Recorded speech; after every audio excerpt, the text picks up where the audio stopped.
warahmatullahi wabarakatuh. Perkenalkan kami dari kelompok 3 akan membahas mengenai hasil diskusi kami yaitu analisis moralitas mahasiswa di era digital, perspektif mahasiswa kimia ITS tahun 2023. Adapun tujuan dari disampaikannya presentasi kami yaitu untuk menganalisis dan memahami fenomena fluktuasi moralitas pada mahasiswa di era digital. Yang kedua yaitu menyoroti permasalahan etika dan moralitas yang dihadapi oleh mahasiswa kimia ITS khususnya serta generasi Z pada integritas akademik dan perilaku sosial yang baik di era digital. Yang keempat, mengidentifikasi dan mengkaji dampak negatif penggunaan teknologi dalam hal kejujuran akademik seperti plagiarisme dan kecurangan akademik. Dan yang kelima yaitu mendorong kesadaran tanggung jawab mahasiswa dalam menggunakan teknologi sebagai alat positif yang mendukung pencapaian tujuan akademik dan sosial. Berikut ini adalah anggota kelompok kami. Perkenalkan, saya Alia Farah Nabila dengan NRP akhir 003. Perkenalkan, nama saya Laura Tajadi Ardudara dan NRP akhir 05. Perkenalkan, nama saya Asia Tatsibdadina dengan NRP akhir 027. Perkenalkan, nama saya Salsabila Ida Putri dengan NRP akhir 051. Perkenalkan, nama saya Rizky Khoirunisa dengan NRP akhir 080. Perkenalkan, nama saya Dwi Rahayu Mulyanti Putri dengan NRP akhir 084. Perkenalkan, saya Nur Fitri Ayu Lestari dengan NRP akhir 088. Dan perkenalkan, nama saya Muhammad Fadil Jaranoval dengan 3 NRP akhir 1. Selanjutnya adalah pokok bahasan yang akan kami bahas pada presentasi kali ini. Yang pertama yaitu pendahuluan atau latar belakang, yang kedua yaitu tinjauan pustaka, yang ketiga metode penelitian, yang keempat penelitian dan pembahasan, dan yang kelima kesimpulan. Pendahuluan, fenomena fluktuasi moral atau etika pada mahasiswa di era digital semakin meningkat. Permasalahan utama adalah perilaku menyontek massal pada ujian dianggap sah dan tidak dianggap sebagai masalah moral. Hal ini dapat menjadi indikator pemerosotan moral manusia. Kasus serupa terjadi di berbagai negara seperti Florida, Amerika Serikat, dan Universitas di Harvard. Penurunan moral ini dipengaruhi oleh perkembangan teknologi di mana mahasiswa menggunakan teknologi digital untuk mencontek. Presentasi menurunnya moral dikarenakan teknologi ini sebesar 41,05%. Masalah moral mahasiswa di era digital menjadi kompleks dan memerlukan penanganan khusus. Mahasiswa kimia ITS yang termasuk generasi Z juga terpengaruh oleh teknologi. Perkembangan teknologi memberikan manfaat dan tantangan baru dalam integritas akademik dan perilaku sosial, termasuk plagiarisme dan kecurangan akademik. Kemudian penting untuk meningkatkan kesadaran moral dan etika mahasiswa dalam menggunakan teknologi sebagai alat yang positif untuk mencapai tujuan akademik dan sosial. Kemudian tujuan penelitian kami kali ini adalah artikel ini bertujuan untuk menganalisis moralitas mahasiswa di era digital dalam perspektif mahasiswa kimia ITS tahun 2023 sebagai alat ukur fluktuasi moral pemuda dari perspektif mahasiswa. Manfaat yang dapat diberikan dari artikel ini adalah memberikan informasi tentang bagaimana memandang moralitas di era digital bagi mahasiswa kimia ITS. Artikel ini juga dapat mengembangkan pemahaman pembaca dalam menafsirkan nilai-nilai moral di dalam era digital dan membuat mahasiswa kimia menjadi lebih baik dalam berperilaku. Selanjutnya adalah penelitian terdahulu. Kami memakai 3 penelitian terdahulu. Yang pertama adalah Yuki dan kawan-kawan pada tahun 2020 dengan judul Pengaruh Etika Remaja terhadap lunturnya literasi di era digital, dengan pokok pembahasan nilai kemanusiaan akan luntur jika supremasi manusia di dunia dikalahkan oleh kemajuan teknologi. Peneliti yang kedua adalah Dewi pada tahun 2019 dengan judul Moralitas dan Perilaku Curang, dan pokok pembahasan tidak ditemukan adanya pengaruh Machiavellianisme. Dan peneliti ketiga adalah Handrianto dan kawan-kawan pada tahun 2020 dengan judul Pengaruh Literasi Digital terhadap Moralitas Peserta Didik, dan pokok pembahasannya adalah perlunya pengetahuan dan keterampilan saat melakukan literasi digital. Berikutnya tinjauan pustaka. Kita di sini memakai 2 teori, yaitu teori etika dan teori digital. Teori etika di sini meliputi konsep dasar seperti norma, nilai, prinsip, dan etika yang berkaitan dengan moralitas. Kemudian teori etika seperti deontologi, konsekualisme, dan etika kebajikan dapat membantu untuk memahami pandang moral mahasiswa. Kemudian teori digitalisasi membahas mengenai pengaruh media sosial pada moralitas mahasiswa saat ini. Di era digital, teknologi dan internet telah menjadi bagian integral dari kehidupan sehari-hari, termasuk dalam kehidupan mahasiswa.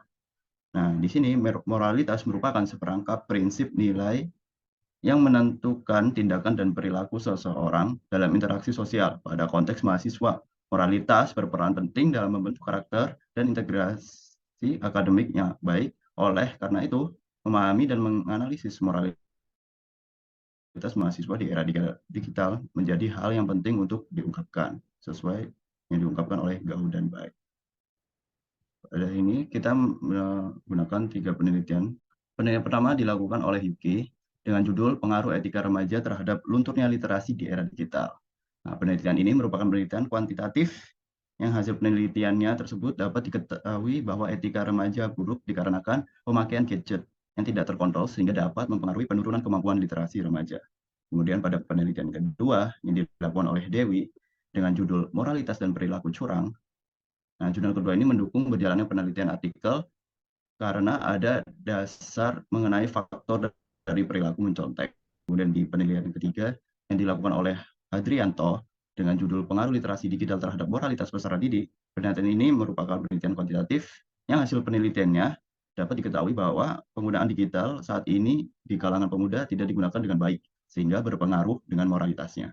Selanjutnya ada metode penelitian. Metode penelitian yang digunakan pada penelitian kami adalah metode kualitatif, di mana metode pengumpulan data primer dalam penelitian ini dilakukan dengan memberikan beberapa pertanyaan kepada 15 responden tentang moralitas mahasiswa saat ini melalui Google Form. Dari 3 jurnal yang penulis telah kumpulkan, penulis membutuhkan 3 jurnal tersebut agar bisa menghasilkan kelengkapan data dan teori. Lalu didapatkan rumusan masalah sebagai berikut. Yang pertama, bagaimana moralitas mahasiswa saat ini dari perspektif mahasiswa Departemen Kimia ITS. Lalu yang kedua, bagaimana perbandingan antara moralitas mahasiswa saat ini dengan moralitas mahasiswa terdahulu ketika teknologi digital masih kurang memadai. Dan yang terakhir, bagaimana cara menyelesaikan permasalahan fluktuasi moralitas mahasiswa.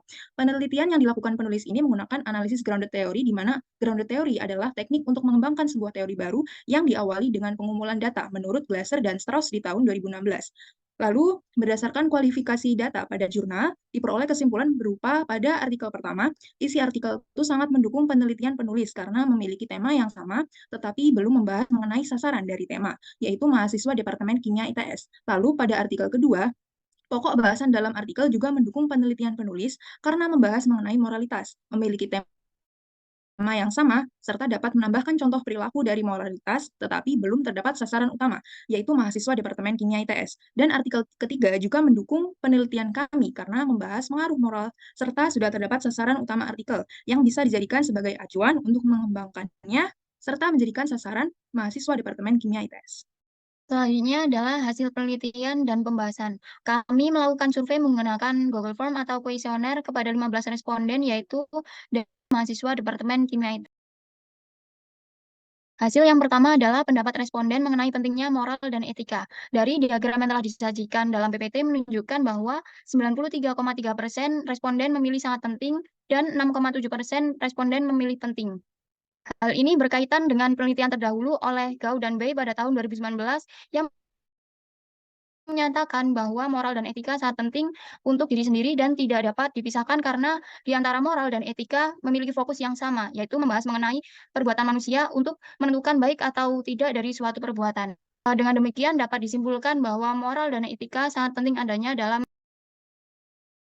Selanjutnya yaitu terdapat beberapa tindakan yang pernah dilakukan oleh mahasiswa. Yang pertama yang paling banyak dipilih melalui survei ini yaitu menyontek dengan persentase 80%. Yang kedua yaitu melakukan plagiarisme dengan persentase 66,7%. Yang ketiga yaitu fabrikasi dan menonton film dengan download ilegal yakni dengan 6,7%. Dan cyberbullying serta menyebarkan konten hoax dan sara di media sosial sebesar 0%. Dapat kita ketahui dalam grafik ini bahwa menyontek merupakan salah satu tindakan yang sangat berpengaruh karena terdapat tekanan dari teknologi maupun lingkungan.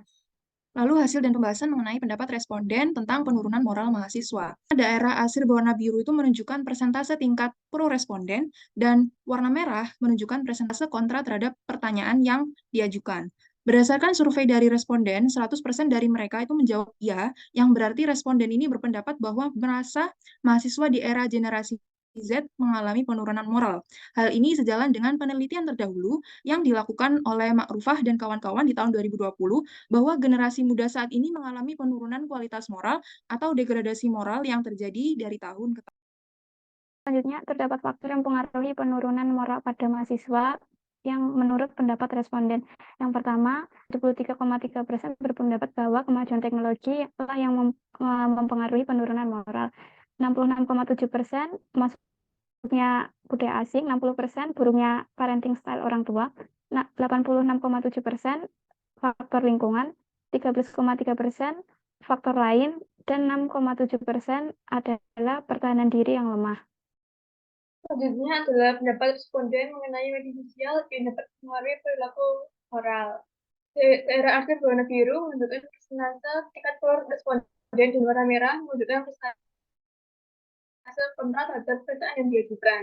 Berdasarkan data tersebut, diketahui bahwa sebanyak 86,7% responden setuju bahwa media sosial telah mempengaruhi pandangan atau perilaku moral responden. Namun, sebanyak 13,3% responden tidak setuju akan hal tersebut. Maka, sebagian besar responden setuju bahwa media sosial telah mempengaruhi pandangan atau perilaku moral dari responden. Hal ini sejalan dengan penelitian yang dilakukan oleh Navaban dan Simukaban 2020 yang mendapatkan hasil bahwa terdapat hubungan yang signifikan antara penggunaan media sosial dengan metode remaja, termasuk mahasiswa. Media sosial juga membawa dampak positif dan negatif. Hal ini sesuai dengan penelitian Ramadhani 2022 yang menyatakan bahwa media sosial akan memberikan efek positif jika digunakan dengan benar. Media sosial juga dapat memberikan efek negatif bagi para remaja, khususnya mahasiswa, sehingga dapat menyebabkan perilaku moral mahasiswa memburuk karena mereka dapat mencontoh hal-hal negatif dari media sosial. Sehingga dapat disimpulkan bahwa media sosial dapat mempengaruhi pandangan dan perilaku moral dari penggunanya. Selanjutnya adalah pendapat responden mengenai seberapa sering responden melihat tindakan yang mencerminkan penurunan moral di media sosial. Daerah yang dihasil menunjukkan persentase indeks responden terhadap pernyataan yang diajukan. Tersebut memberikan jawaban dari responden tentang seberapa sering responden melihat tindakan yang mencerminkan penurunan moral di media sosial saat ini. Dari 15 responden yang merupakan mahasiswa, menjawab sebanyak 80% memilih sering dan 20% memilih sangat sering untuk melihat tindakan yang mencerminkan penurunan moral di media sosial. Hal ini menunjukkan bahwa tindakan yang mencerminkan penurunan moral di media sosial sudah banyak terjadi, terutama di kalangan generasi muda. Kasus nyata yang menunjukkan bahwa penurunan moral di media sosial itu terjadi, yaitu pada kasus ujaran kebencian hingga penganiayaan oleh pelaku dan korban di bawah umur. Hal ini sudah dipaparkan pada jurnal yang ditulis oleh Anur Aisyah pada tahun 2020 yang berjudul Media Sosial dan Dekadensi Moral Generasi Muda. Hal ini menunjukkan bahwa fenomena penurunan moral di media sosial sudah banyak terjadi bahkan di kalangan bawah umur. Selanjutnya yaitu pendapat responden mengenai dampak penurunan dari moral mahasiswa. Nah, berikut ini adalah pendapat dari responden. Nah, dari respon di atas dapat disimpulkan bahwa penurunan moral mahasiswa memiliki dampak yang sangat besar dan merugikan baik untuk diri sendiri maupun orang lain. Proses perkuliahan juga tidak akan berlangsung dengan baik jika mahasiswa tidak memiliki moral yang baik. Hal ini juga berdampak pada tindak plagiarisme yang semakin meningkat. Selain itu, penurunan moral mahasiswa juga dapat menyebabkan kerugian bagi orang di sekitarnya, seperti tidak sopan terhadap orang yang lebih tua dan menyebabkan ketergantungan pada diri sendiri. Kebiasaan buruk yang menjadi hal wajar di kalangan mahasiswa dapat mempengaruhi lingkungan perkuliahan, baik lingkungan masyarakat. Nah, kebiasaan buruk ini juga dapat mempengaruhi mahasiswa yang lain. Selain itu, dekadensi moral mahasiswa dapat menyebabkan rusaknya generasi bangsa dan hilangnya jati diri bangsa. Oleh karena itu, sangat penting untuk memperhatikan dan meningkatkan moralitas mahasiswa agar memiliki dampak positif bagi diri sendiri dan lingkungan sekitarnya.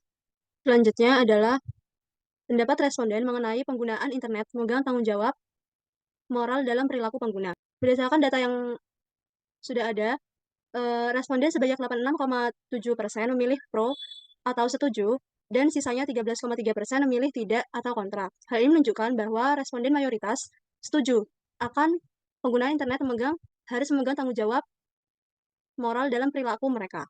Baiklah, untuk hasil penelitian selanjutnya yakni tentang pendapat responden mengenai pemberian pelajaran terkait etika dan moral di era digital.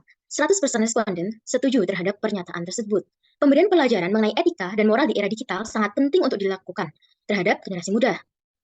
Tentang diajarkan bagaimana menggunakan teknologi dan media sosial secara bijak dan penuh tanggung jawab. Dan di era digital saat ini, informasi dapat kita peroleh dengan mudah dan cepat, di mana, kapanpun, dan siapapun dapat dengan mudah mengaksesnya. Dengan ataupun tanpa bukti yang membuktikan kebenaran yang ada, informasi tetap dapat beredar dengan luasnya. Oleh karena itu, pembekalan ilmu tentang etika dan moral akan membantu memfilter informasi yang beredar. Pembekalan pengetahuan tentang etika dan moral dapat dilakukan dengan berbagai cara. Dua di antaranya yakni dengan merancang suatu kurikulum khusus tentang pembelajaran etika dan moral, juga atau dengan menggunakan metode aktif, diskusi secara aktif atau role play, yang mana kedua metode tersebut dapat diharapkan membantu memberikan pelajaran terkait etika dan moral di era digital. Untuk selanjutnya, tentang pendapat responden mengenai solusi dalam mengatasi penurunan moral mahasiswa. Di antara solusi yang diberikan yakni memilih lingkungan pertemanan yang sehat, pendidikan tentang karakter, etika, dan moral sejak dini, serta menerapkan nilai-nilai Pancasila dalam kehidupan sehari-hari.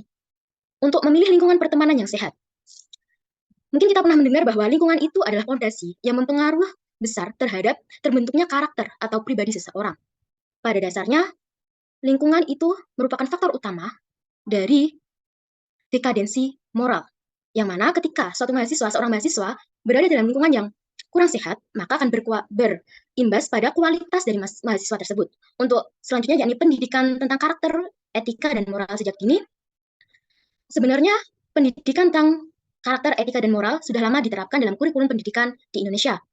Hanya saja, mungkin metode yang dikenakan oleh guru kepada pelajar kurang menekankan secara aktif, hanya sebatas materi.